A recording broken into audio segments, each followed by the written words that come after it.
Ladies and gentlemen, welcome, Joey Medina!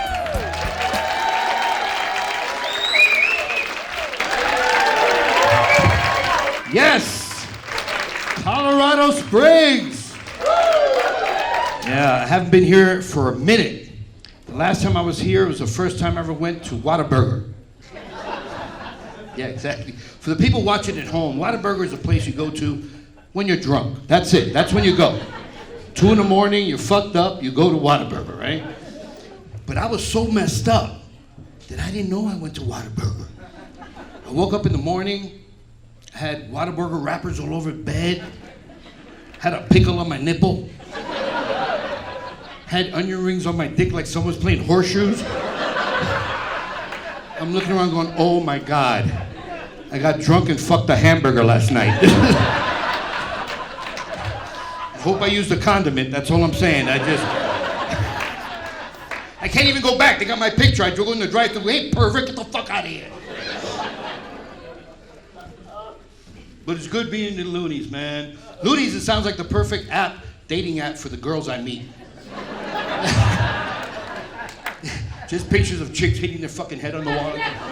Like, yeah, that's my soulmate right there. This is my first time. I was at this club when it was another club. So this is my first time at this club. And I like working places for the first time. Like I actually worked at the first black-owned comedy club in America. It's in Houston, Texas. It's called Comedy Lounge. You got a cool little logo. They spell comedy with a K, you know? And as a minority, I felt really proud to work there because I worked at a lot of white ones. I worked at one that was so white, they spelled comedy with 3 Ks. That's how fucking white they were. Comedy!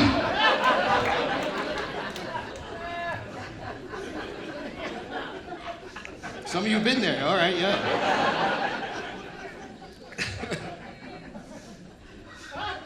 I'm also a filmmaker, right? I'm an award-winning filmmaker, thank you very much. And so I like other filmmakers. I study them, I check them out, I learn about them, right? One of my favorite filmmakers is Tyler Perry. Like, I don't like his films that much, they're corny, but he's fucking awesome. Because he was a homeless dude living in a car, and now he is a real billionaire, a real fucking billionaire. And I'm so proud. He's actually starting the first black-owned airline in America. The first black-owned airline in America. It's true. And if you thought flights were late now,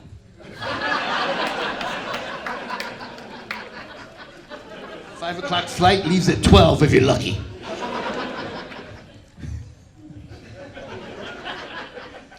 The white people going, should we laugh? We don't know yet. This one's gonna worry about this one. No kidding. I'm a real liberal person. I'm extremely liberal, but I like guns. I have a lot of guns. I live in LA. You never know when a zombie apocalypse is gonna fucking start. You know, so I got guns. And I actually bought a gun at the first black-owned gun store in America. The first black-owned gun store in America. It's called Trigger Please. And Thank you. She liked it. It's okay.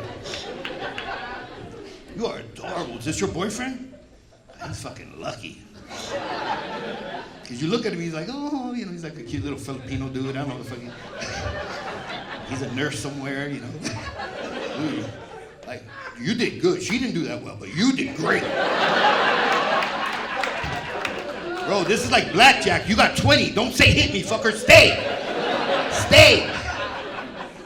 You fuck this up, I'm gonna be mad at you. And I know, because I've dated all kinds of women, man, I know. Like, and the thing is, dating a comedian is very difficult, because we joke at the wrong time. Don't take us to a wedding, don't take us to a funeral, we'll get you kicked out. I remember I was dating this girl, she was beautiful, she was from Montreal, she was French, she was a chef, like an executive chef, like fucking real, not tortillas, like fucking real shit. I mean, I loved it. I'm like, I'm gonna marry this girl. She's a great cook. She's gorgeous, everything.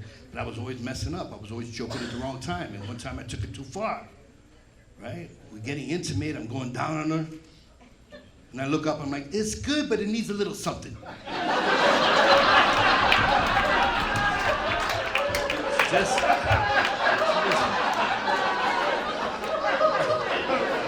I thought she would appreciate that joke. I used to date a newscaster, and every time we had sex, I go, just in. So,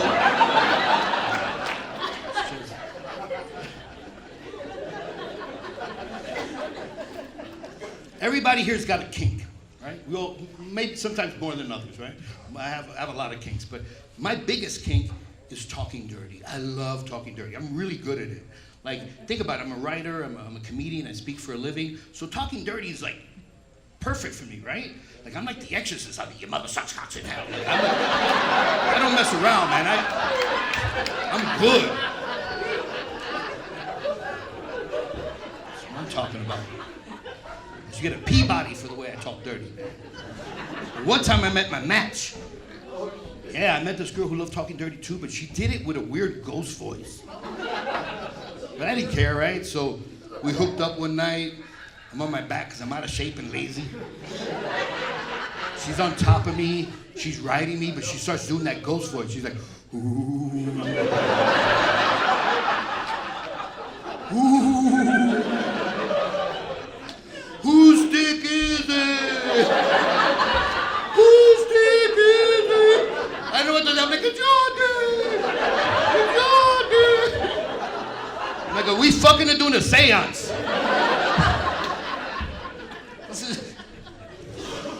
I wanted to do it again, but she ghosted me.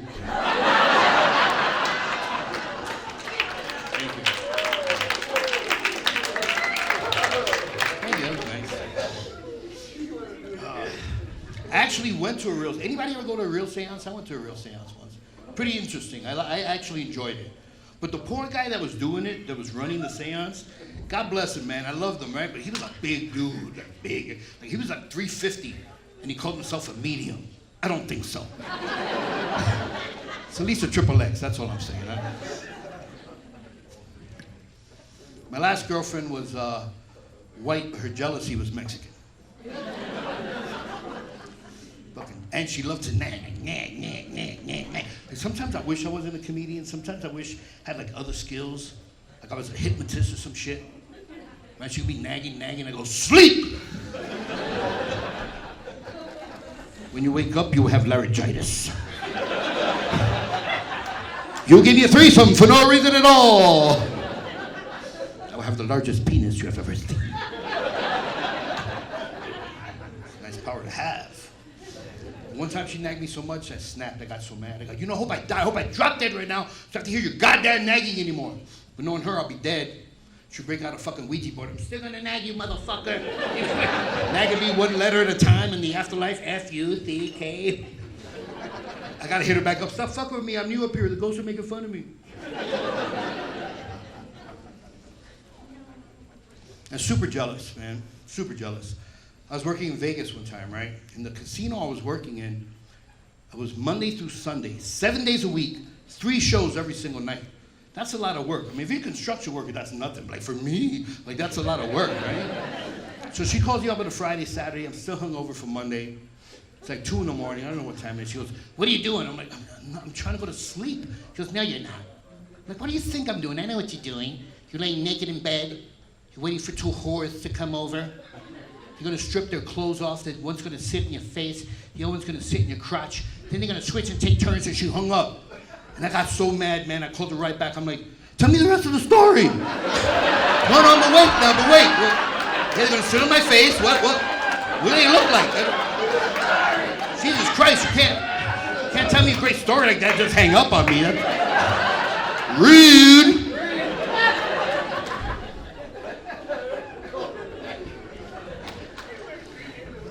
That's all I'm saying. This is the best job in the world, being a comedian. It really is. Porn star is probably better, but because it's the only job in the world we come up here, make fun of ourselves, make fun of other people. Nobody gets offended because we do it with love, we do it with humor. But this is the only job in the world you could do that with. Think about it. Like if you guys wanted to go to your job and say a racial joke, you gotta go like this first. You gotta go. Okay, Tyrone and Papa walk into a bar. Somebody came up to me one time. They were really Mr. Comedian. What if somebody came up to you and told you a Mexican joke? How would you like that? I'm like, I don't care, because I'm Puerto Rican. But the we're the legal ones. Thank you. Anyway, Thanks to the Constitution. I don't know, that shit may change now, who knows, right? But anyway. And just because somebody says something that's stereotypical doesn't mean it's racist. I'll give you a good example, right? Something that happened to me. One day I parked my car, I'm walking to a meeting. So I'm walking to this meeting, a sweet little old lady with white hair, she must have been her 80s. She stops me, she goes, "Excuse me, son, are you Hispanic?" I'm like, "Yeah, why?" She's like, "I locked the keys in my car, could you help me break in?" Rude. I'm gonna help you because I know how, but still. She's lucky I had a Slim Jim with me that day, that's all I'm saying. I was gonna leave it, but something told me to bring it.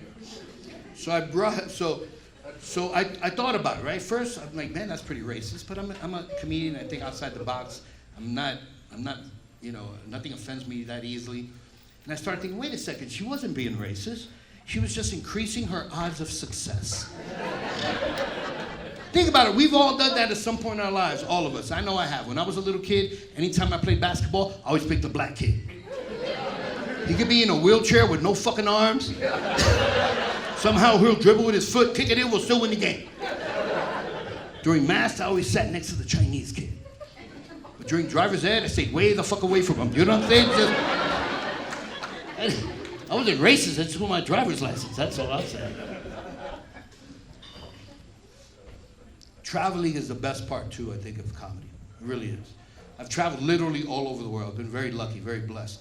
I'm a kid who grew up in the South Bronx of New York, and I've been to Malaysia, I've been to all fucking Europe, I've been everywhere, Australia, and just to tell jokes, right? So I've been very blessed by that. And right before COVID, I went to China. As a matter of fact, I think I'm the one that brought it back, sorry. But when I went to China, I realized something. Chinese people eat the craziest shit I've ever seen in my life. Craziest shit, right? Because when I went to China, I went to this Chinese restaurant. Well, I guess over there it's just called a restaurant.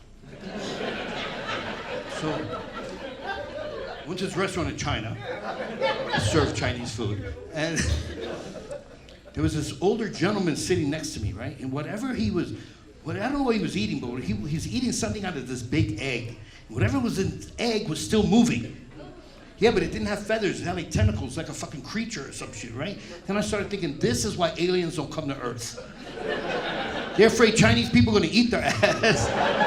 Like, we come in peace. We come with soy sauce. Oh shit, get back on the flying saucer. Get back on the flying. E.T. go home, you know? That's why there are no more unicorns and dragons. Chinese people ate their ass thousands of years ago. Hit the horn like a corn in the cock. But I'm not making fun of Chinese people, okay? I'm not.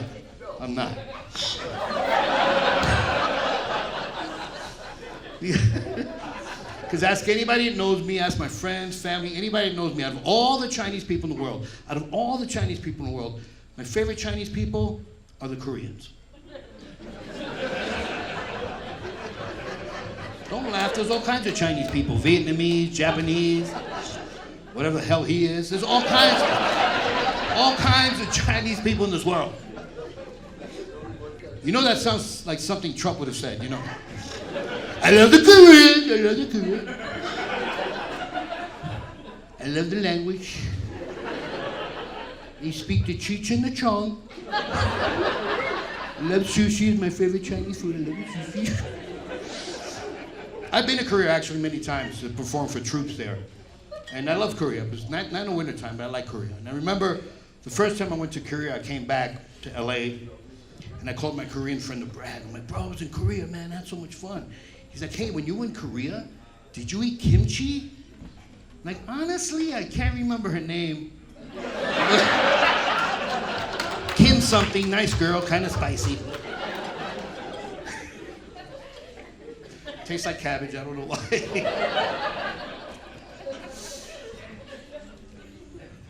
Okay, when comedians write jokes, I'm gonna give you guys a little behind the scenes here. When comedians write jokes, usually what we do is we take the truth and exaggerate a little bit to make it funnier, right? But this next story I'm about to tell you happened word for word. So when I first moved to LA, the lady who used to cut my hair was Korean. Nice lady, broken English, she's from the motherland, Los Angeles. And every time she would cut my hair, she would always ask me the same question. She'd be like, would you like facial? Would you like facial? I'm like, no, Mama, son, I'm here for a haircut. I need a facial, right? But one day I was doing a television show, and at the time, it was the second TV show I've ever been on. So I'm very nervous, very scared. I go get my haircut. She's like, do you want a facial? I'm like, you know what? Yes, I always say no, but tonight I'm gonna be on TV, please. I'm so nervous, whatever you could do. So she brings me in the back room. She lays me down on the table. She puts these oils and creams on my face. She wraps my face in a hot towel. My face starts to tingle. I'm like, man, this facial shit's dope. She massages my shoulders. I'm like, oh my God, I should have done this earlier. All of a sudden, she unzips my pants. She takes my chorizo out. That's cock for all the white people that are here. I only tell you that because I don't want you to order the wrong thing at a Mexican restaurant. Carlos comes out of the kitchen going, it's not in the menu, but okay. So she takes it out, she pours oil in and starts to stroke it. But don't forget, this is a true story. But the reason I'm sharing this true story with you is she sings in Korean while she's doing it. Yeah, she's like, sing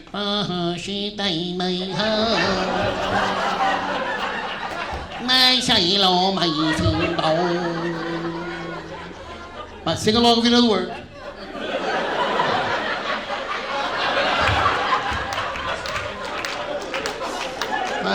Wait, this way. Oh,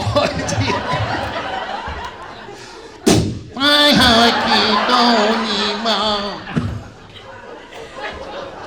and I'm like, what the fuck? What do I do? I mean, do I come before the song's over or after the song? Because I don't be rude and come too fast. She's got like a whole other chorus to go. Like remix.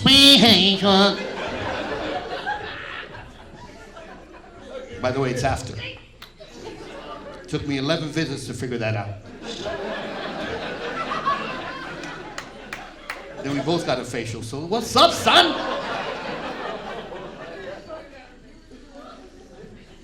You guys are a good crowd, thank you so much. This comedy special would have sucked if you didn't laugh. I would have to put it in post. Do you have any LGBTQ people here today? I'm an ally. I am, I'm an ally. It's true, I'm an ally to the gays. My best friend in high school, Victor, was gay. I didn't know he was gay until one day he was blowing me. I looked down and go, hey, wait a second. You're pretty good at this. Have you done this before?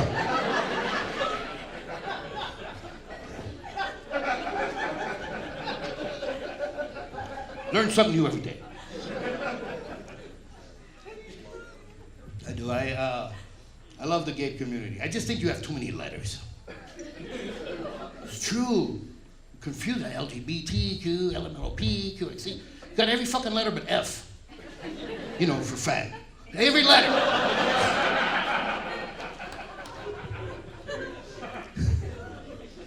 But, like when LGBT first came out, I didn't know what it was. I thought it was a sandwich. I tried to order one from Subway. It's true, I walked in the Subway. I'm like, yeah, can I have a LGBT, please? Hold the queue. The guy looks at me, he's like, do you want 6 inches or 12?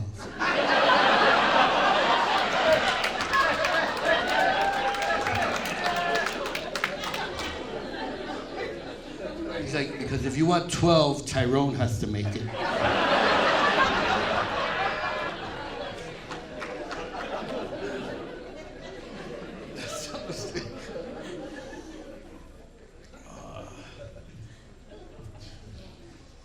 We're living in weird times, man. The economy is not doing that well. Matter of fact, Statue of Liberty just started her own OnlyFans page. That's how fucking big it is. Now we get to see if the carpet matches the torch.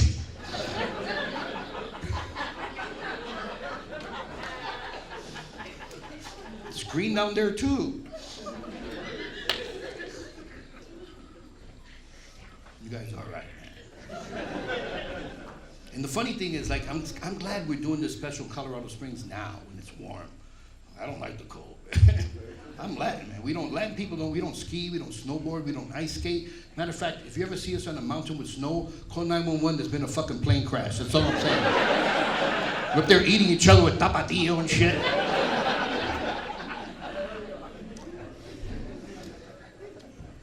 This winter I was in Alaska. I did a tour in Alaska, man.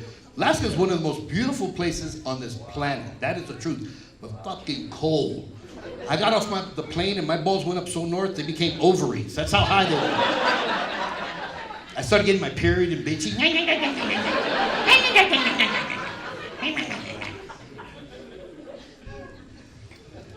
And I live in LA. I don't have gloves and shit, so I didn't bring any. I brought like a jacket I borrowed from a homeless dude. I gave it back. Don't fucking laugh. But I was going to. It was really cold one day, and I was going to go out, and the guy in the hotel's like, "Oh, you shouldn't go out now." I'm like, "How come?" He's like, "Well, it's really cold. You don't have any gloves." I'm like, "I'll just put my hands in my pocket." He goes, "Oh no, you don't understand. It's not that kind. It's really cold." He goes, "If you go out, you can get deep frostbite." I'm like, "What the hell is deep frostbite?" He goes, "Well, that's when your fingers turn black and fall off." And you know what they say, right? Once they turn black, they don't grow back.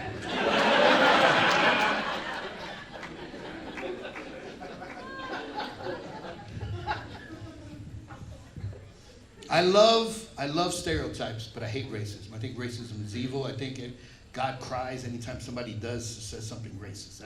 That's my personal belief, right? And think about it. God made all of us, you know, in his image, right? But God wasn't white, or Jesus wasn't white. Jesus was brown, like the dudes from 7-Eleven. It's true. He turned water into Slurpees. It's in the Bible. And God doesn't make mistakes. He does not make mistakes. Well, wait a second. I think he made one. When it came to midgets. I think he fucked up with midgets. Well, I know you can't say midgets, politically incorrect, I'm sorry. Hobbits. When he made the hobbits. I think what happened was he was making people, right? And then somebody distracted him with a prayer over here, and he came back and said, "Oh shit, I fucked up. I didn't put enough ingredients. Now I gotta create a circus so they could work, you know?" So it's like that kind of. But I can talk about these little people because I dated one. Damn right I did. She's a good girl. You can lean on her. She's a good girl.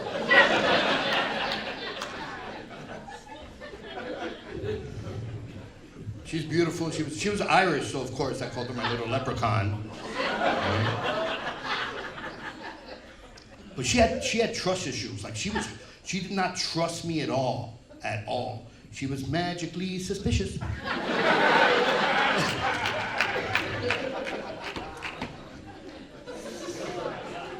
I remember the first time I met her. Right? She came up to me and I got scared. I thought it was that doll from an Annabelle movie. She's like, "Joey, I'm your biggest fan." I'm like, I used to watch you when I was little. I'm like, "This morning?" And I started cock-blocking myself. I'm like, I don't know if I could hook up with a girl who's that short, that small, right? So I started thinking, oh, what's it gonna be like, you know? Like she'll be in the bed, her little legs will be up in the air. I take her shoes off, I know she has hooves or feet. And they probably make a noise when they have sex, like, ee, ee. And you know what? Yes, they do. So there you go. I'm gonna leave you all with this. Fine people of Colorado Springs. If there's any veterans here, I just want to say, God bless you. Thank you very much. Thank you for your service. Right? No joke, I mean that with all my heart. Because my grandmother, true story, my grandmother was a World War II veteran. She died at 94. And she was a nurse in the Army, and she was stationed in the Philippines. She actually took care of the guys after they dropped the bomb and they went there. Sorry about that. And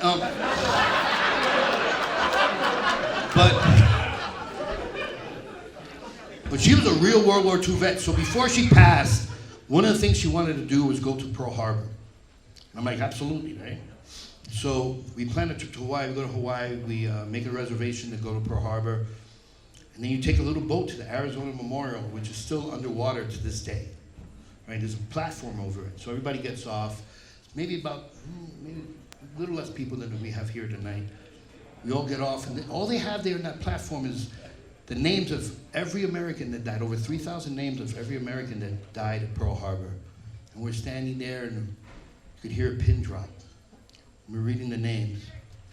I look to my left, and I see this elderly gentleman in a wheelchair. You could tell he's a World War II vet. He's got the veteran's cap on, and he's reading the names, but he's saluting them. Then a tear comes down his eye, and I couldn't help it, man. A tear came down mine. And I look to my right, and I see this Asian guy. And I punched him in the fucking face. And that's what my grandmother, motherfucker. He's like, I'm Korean. I'm like, oh shit, my bad. You're my favorite Chinese person. Good night, everybody. Thank you so much. God bless you. Thank you.